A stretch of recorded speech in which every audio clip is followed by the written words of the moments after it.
Good morning to each and every last one of you. Appreciate you guys tuning in to D.A.P. DAP. Yeah, once again, coming to you live. A lot going on, a lot going on, near and far. All right, blessings, blessings, peace, and blessings. What's good with you? If you could do me the favor, please share, like the page. Thank you so much. Appreciate you. If you can definitely do that. So you see the topic. A woman puts a pew pew to her head and her neck back and forth in Houston. And we're going to go over that real quick and we're going to discuss that. But before we do that, I would like for you to first listen to one of our sponsors.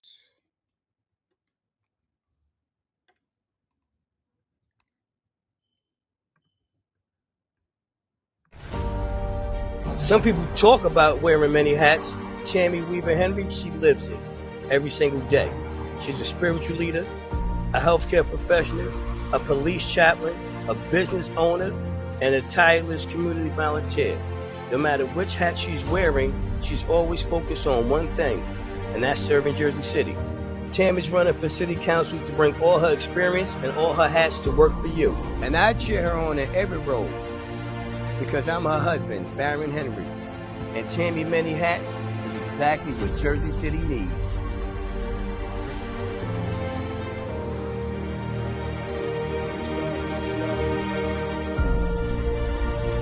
Check out our girl on that. Support her. She is running in Jersey City, y'all. So make sure y'all check out that. Okay, so now um, what happened in Houston is not far fetched, and it has happened plenty of times in many parts of the world, and it's not foreign to us. All right, it's not foreign to us at all. First, I want to know if you can hear me. Please put a one in the chat. If you can do that, put a one in the chat. If you can do that, peace and blessings. Now, sometimes the loudest screams in silence. I'm gonna say that one more time. Sometimes the loudest screams in silence. Okay, on the busy highway in Houston, it was a lot of traffic and all that, but because of an accident, not because of an accident, but what I do hear is that she caused an accident purposely. She ran into a truck purposely and got out of her truck and got a chair and sat down in the middle of the highway. Um, and that's, I figure, I think that's at a time when a person is going to her breaking point. All right. She may have gotten to her breaking point. And for some reason, this should have reminded me of the movie, what is it, Screw? I don't know. What was that movie called? But yeah, it reminded me of that movie. All right. That just came out with Tahaji, you know, in it. It was a really good movie. It was really deep. So yeah, so she went into the traffic, sat there, chilled out, and put the pum pum to her head and her neck every now and then. Now, what drives a person to take that path? You know what I mean? Especially in public. You know, and the most dangerous way. Today we're going to peel back the layers. You know what I mean, of mental health. I want you to help me out with that. We're going to peel back the layers of mental health. What basically what it looks like. Um, Mental health has dealing with trauma. Dealing with past issues and things like that. Dealing with isolation. And we're going to look into the system basically and how it basically overlooks situations like this when people are just actually crying out for help. All right. So yeah. So this is basically more than news. All right. This is a wake up call, actually. So welcome to DAP, DAP. I'm your host, David Adams, right here. All right. So I appreciate you guys tuning in. If you've liked the page, share the page. If you haven't done that yet, please do that. Thank you so much. Appreciate you doing that. Yep. So let's get started. Now, just going to show you the clip of what's been going on in the news just recently, probably a day ago. She was out on the street with the pill in her hand, and it looks as if it was a revolver. Some people might not know what a revolver is. It's one of those guns that has a little thing on the side that you slide and roll or whatever. One of the old school guns. All right. Now, some people had, I saw comments on different posts. Some people was cracking and joking around and laughing at the situation, making a whole bunch of, making fun of it. You know what I mean? And I don't think this is something you should make fun of. You know what I mean? Because there may come a time in your life that you may go into that state, or somebody close to you to go into that state of mind.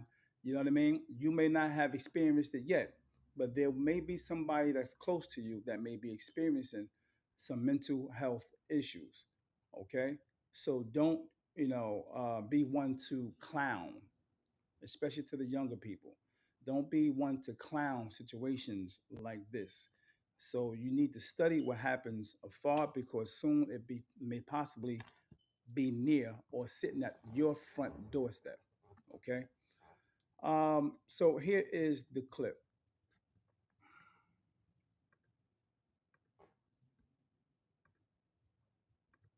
This morning after an hours-long standoff in Houston ended peacefully, but boy, did it cause a huge backup for drivers. Oh yeah, deputies say they were first called out to report of a crash, but then the 911 caller told dispatchers a woman was armed with a gun. When investigators got to the scene, they say that woman, who does have a history of mental health issues, ignored commands, pulled out a lawn chair from her car, and then put a gun to her head. Here's what Major Cedric Collier with the Harris County Sheriff's Office had to say about that 5-hour standoff. Now, there's no point. In mind, while you look at this video, I want you to keep in mind what causes a person to go through something like this, or be at that breaking point to actually do something like this. Okay, for those who just chiming in, we're talking about the young lady or the elder lady who put a gun to her head and went into the street of Houston and did this. After an hours-long standoff in Houston ended peacefully, but boy, did it cause a huge backup for drivers. Oh yeah, deputies say they were first called out to report of a crash, but then the 911 caller told dispatchers a woman was armed with a gun. When investigators got to the scene, they say that woman, who does have a history of mental health issues, ignored commands, pulled out a lawn chair from her car, and then put a gun to her head. Here's what Major Cedric Collier with the Harris County Sheriff's Office had to say about that 5-hour standoff. There's no price to put on life. If we'd had to stay here multiple hours, we would have, to save this person's life. The good thing is someone's mother, grandmother is coming home tonight. But maybe not tonight, after she gets some help, but they're not injured, they're not dead. In a touching moment when the woman surrendered, she did give negotiators a hug before being taken to the hospital. Major Collier also thanked the public. The woman is safe this morning after an hours-long standoff in Houston ended peacefully, but boy. Luckily, it ended with peace. So that's a blessing in itself. It ended in peace. So we are happy about that.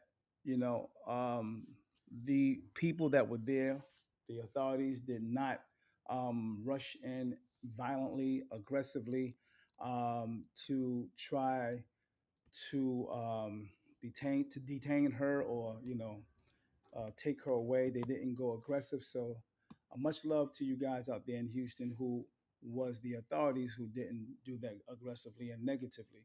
So it ended up peacefully, from what I hear, um, because they had her daughter or something like that. I don't know how true that is, but I just heard that on one of the news, that they made her daughter come out, and once she seen her daughter, that changed everything. So that's a possibility of what had happened, to make her change her mind and things like that. Made her change her mind and become a little more civil.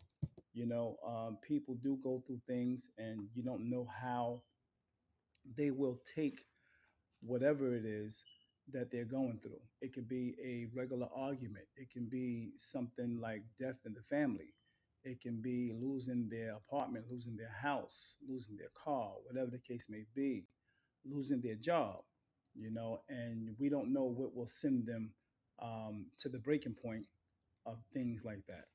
All right, of things like this, I should say. So, yeah. So, luckily, again, that situation was handled to the point where no one got hurt. But if you notice, when they were out there, it may look like it was going to be a really bad situation because, I mean, they even had a sniper out there, um, and the way it looked like they were about to do damage. So no one knew what was going on at the time. But then, I think the standoff was about 5 hours, and no one knows why she did what she did. But of course, the end result, it was said that she had mental issues. All right, she had mental issues. So, like I said earlier in the opening, sometimes the loudest screams are silent. Yeah, you know what I mean? So people sometimes be looking for help when they do things like this, and it's nothing new.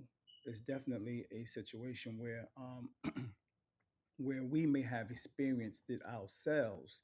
You may not have experienced it yourself, but you have experienced it of someone else going through something like this type of mental illness. Okay, so this woman potentially walks, and sits in the middle of and sits in the middle of the street, especially during a standoff or a dangerous situation. What makes someone does that? What makes someone, male or female, do something like this or anything else that's in the public and drastic? All right. Um, Usually there is a deeper emotional, psychological, or situation that maybe trigger this type of act. All right. Behind her actions, there's something else that's deeper. And for some reasons could include mental health crisis. Yeah. So there are issues of mental illness that may run deep within a person. Mental illness has a lot to do with, bloodline as well. Mental illness has a lot to do with, trauma of, when they were young, when they were, older situations. Mental issues have a lot to do with a lot of different things, traumatic situations, past or present. You know what I mean? That can cause it. Okay.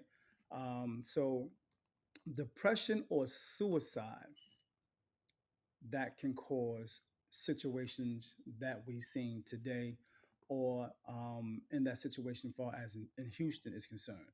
Okay, depression or suicidal situations. Okay, she may be experiencing severe emotional pain.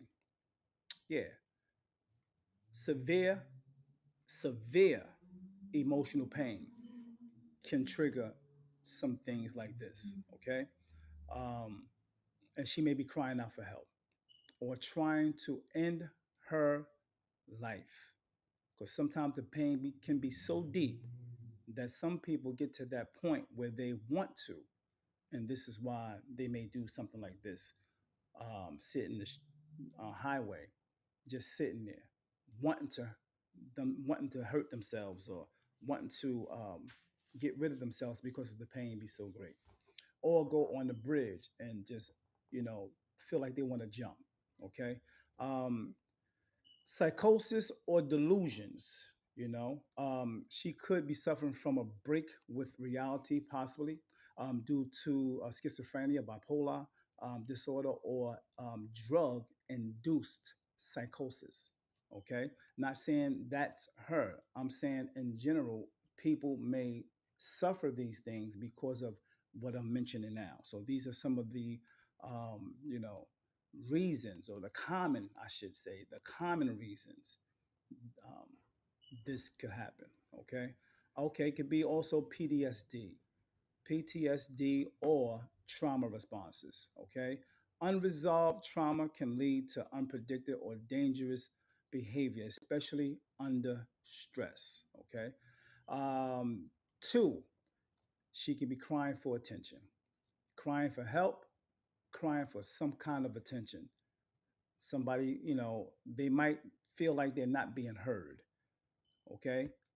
They feel like they might feel like they not being heard. Another reason, desperation. Desperation. She may feel, like I said, she may feel like she's being ignored from family, society, or the legal system. You know what I mean?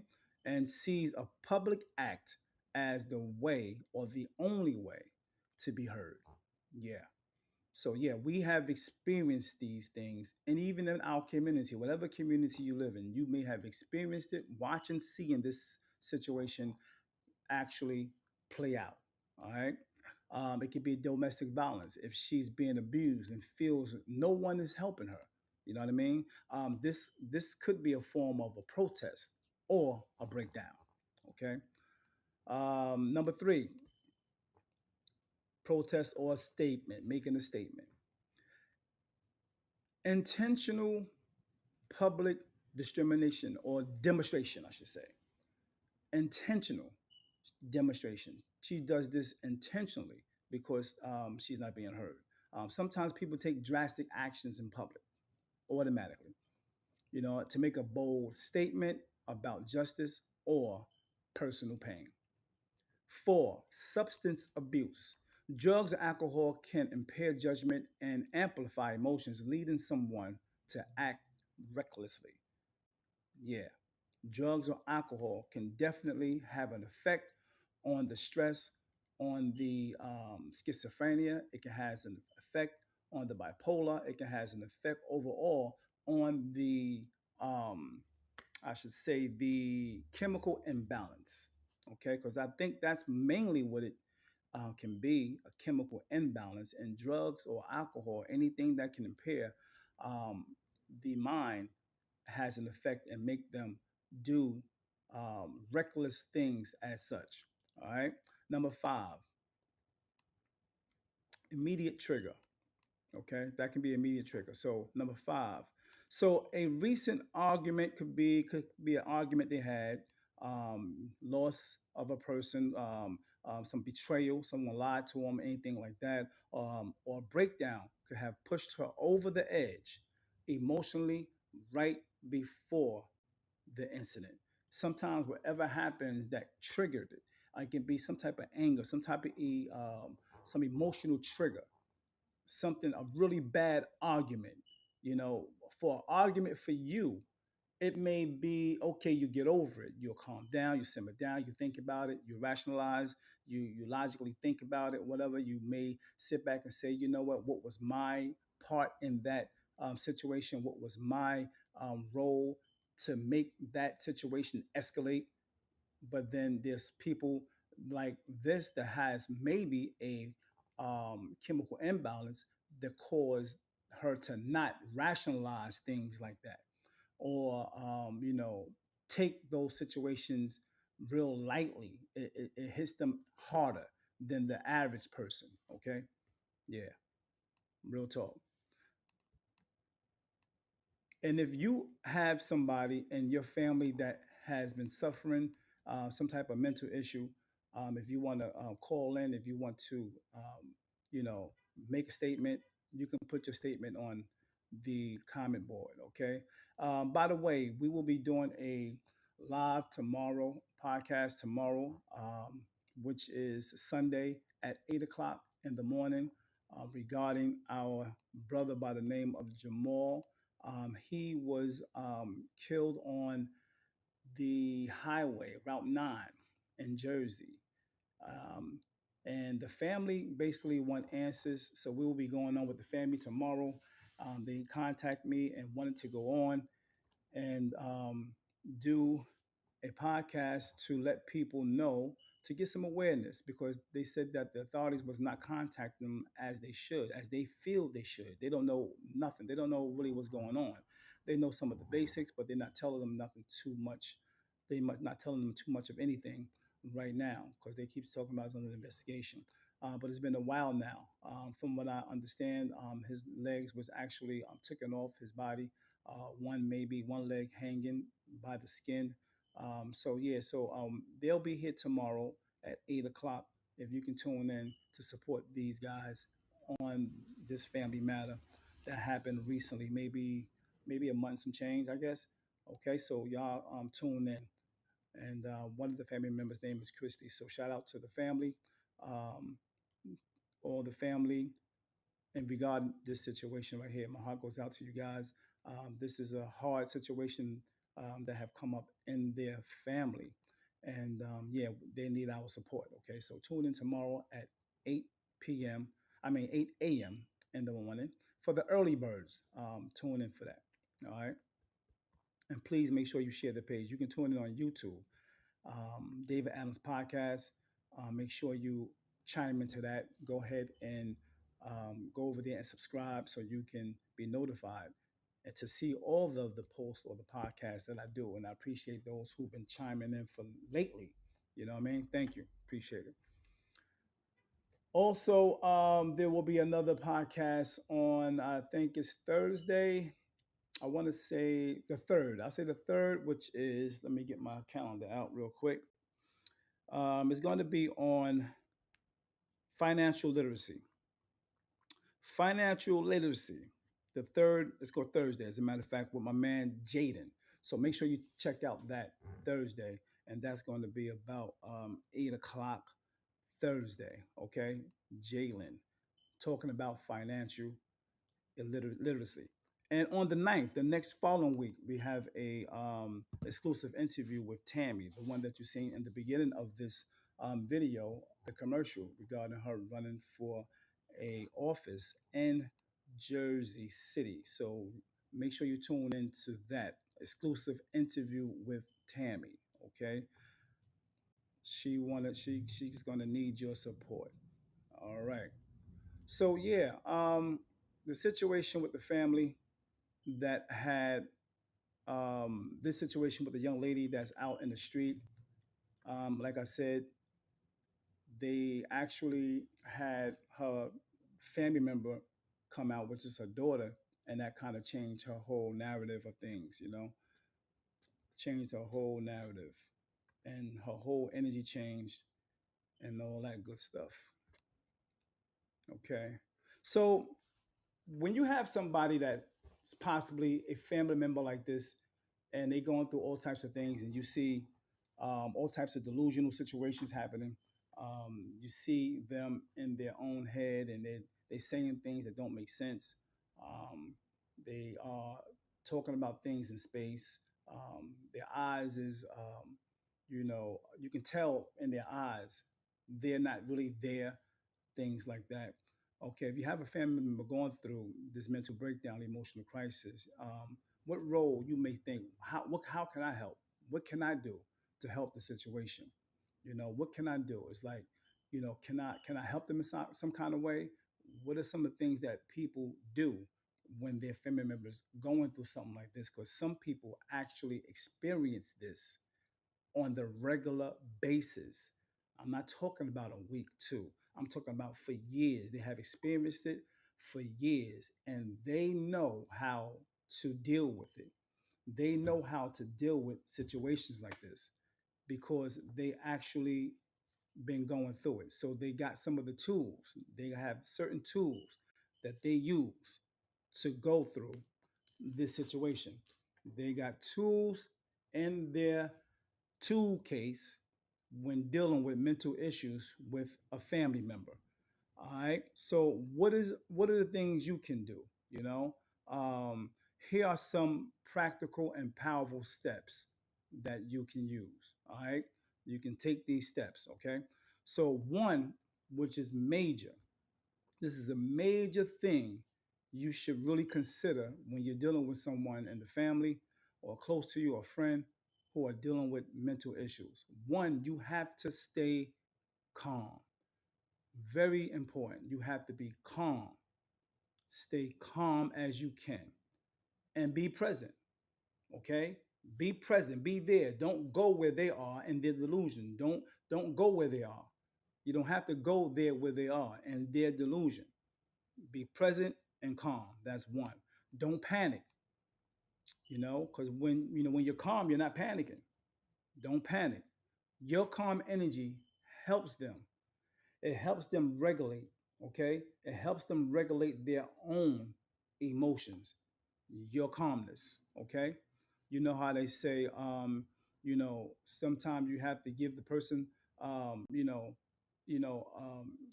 first of all, you got to sometimes you got to give them your energy because your energy will rub off on them.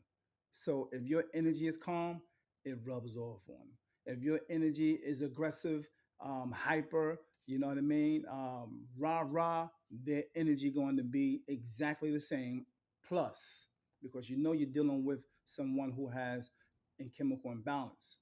Okay, so if you have a certain energy, you want them to duplicate yours, especially by staying calm. That's the first thing. All right. Um, you have to also listen. You got to listen. You have to listen more than you talk. I'm gonna say that again. You must listen more than you talk. Let that sink in. Let that sink in. You have to listen more than you talk. I want to know if you can hear me. By the way, press one in the chat. Listen more than you talk. Yeah. Also, you have to. Okay, hold on. Let me say this real quick. I did say listen more than you can talk. Right. All right. Um, One of the things you can't do while you listen and while you're not talk as much. Of course, you're going to say some things. Okay. You're going to be calm, but they need to be heard. Okay. They need to be heard, but they need to be heard without judgment. They need to be heard without judgment. Again, they need to be heard without judgment. Very important. Very important. Number two, remove immediate dangers. All right. Remove immediate dangers.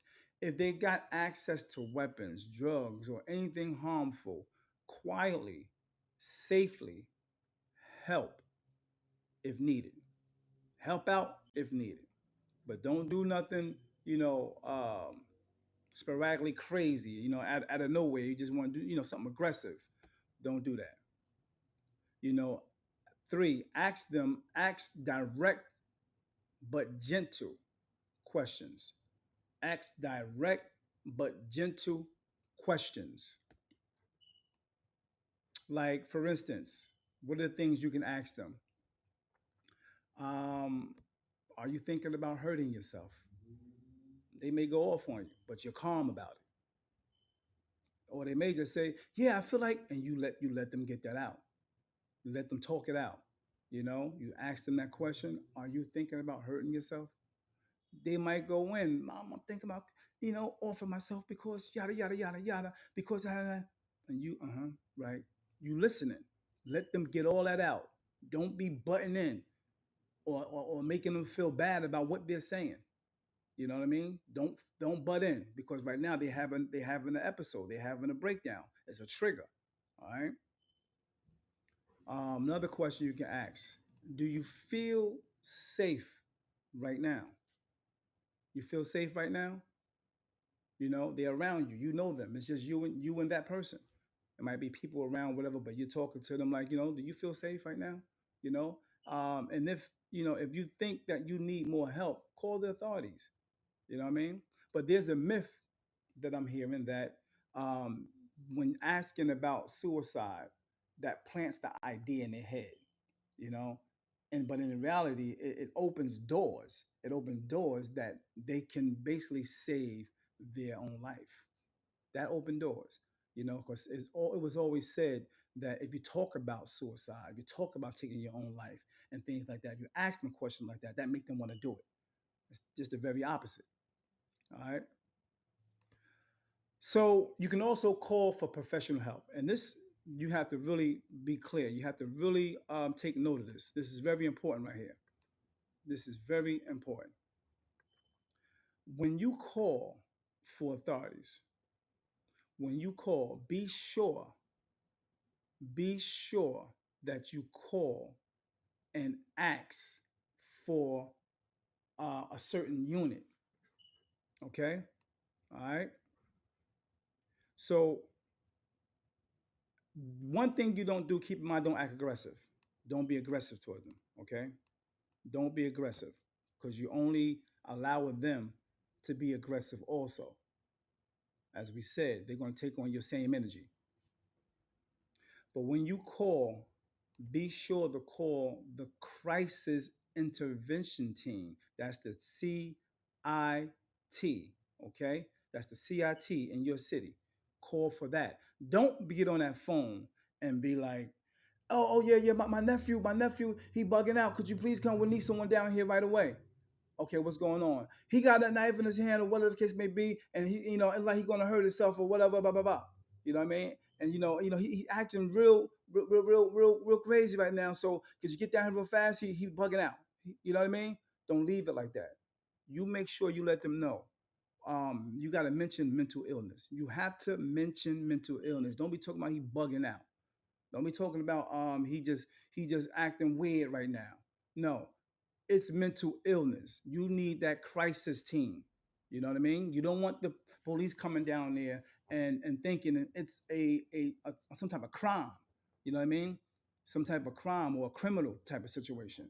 You know what I mean? So you don't want them come down there with that mentality that it's something aggressive that this guy is doing. It may be, but the thing is, it's his mental that's causing him to act out, or mental that's causing her to act out the way she's acting out.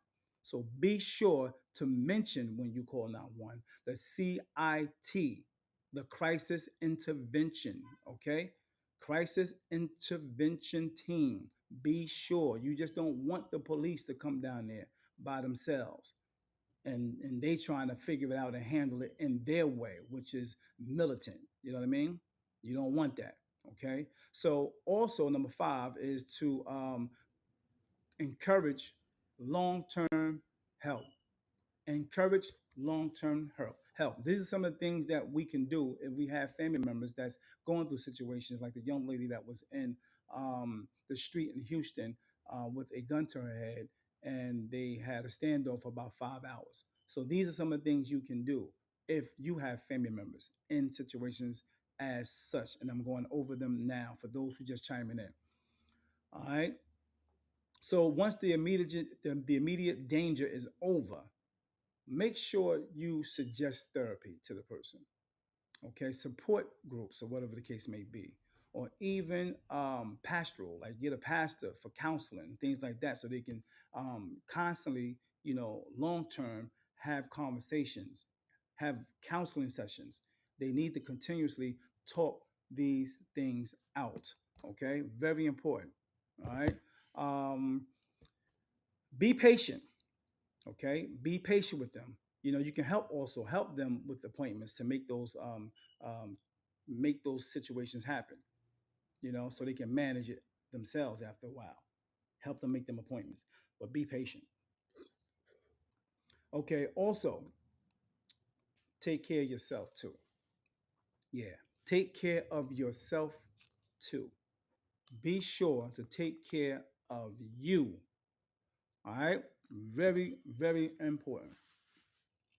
All right. Take care of you.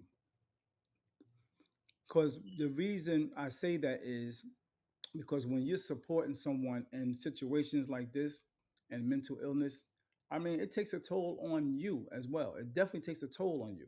So be sure to take care of you. All right. You may need therapy, you may need therapy support groups and things like that. They got a thing called like NAMIs, family support. You know what I mean? There's a whole group of information on it where you can get support from online, where you can just go and tap in for that type of support for yourself or your family. You know what I mean? Someone you can trust. You know what I mean? Um, you can get someone you can trust to talk to as well. So real talk, you can't save nobody. You know, first of all, who doesn't want help.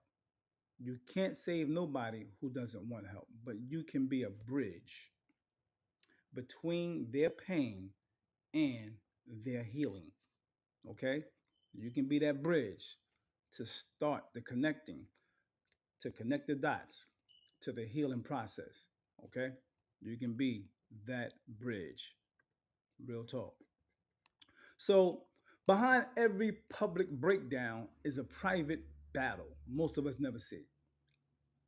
But silence should never be the end of the story. If you have a loved one going through a mental issue, a crisis, or whatever, don't wait for it to explode. Show up. Show up. Ask questions. Be calm in their storm. Be calm in their storm. Be calm in their storm. This isn't about blame, it's about understanding, healing, and awareness. Mental health is not weakness, it's a human reality, man. It's a human reality. Thanks for tuning in to DAP. I appreciate you. This podcast is going to keep rocking. We're going to keep on rocking. And with your support, it's definitely going to be rocking. So let's keep conversations like this going. Let's keep showing up for each other. Much love and respect. Until next time, stay aware, stay human, stay connected. DAP.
Please do me the favor, support the channel by screenshotting or taking a scan of the barcode.